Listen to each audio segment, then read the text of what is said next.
Миний амьдралд хоёр хоол жинхэнэ эр хүн байсан. Хоёр түний тэгээд чи ихний хинч танихгүй дээ.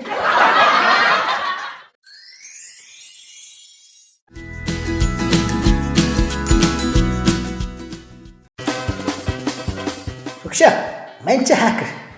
За болдоо өгшөө. Би чамайг мэйл хаягч нээж чаддгүй мэдэн шүү дээ. Тийм ээ, гэхдээ би нэг хүний мэйл хаягийг хакерцсан да. Дөөж. Годамжаар алхаж яваад нэг залуу мэйл хаяг нууцг хоёроо хэлтэлд задаад хакерчихгүй юу?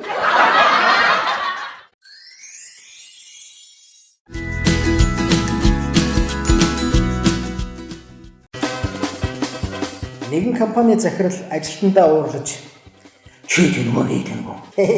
Тань шиг ажлын дурслагтай алсын хараатай хүн яалаа гэж тэнэг хүнийг ажилд авах вэ даргаа.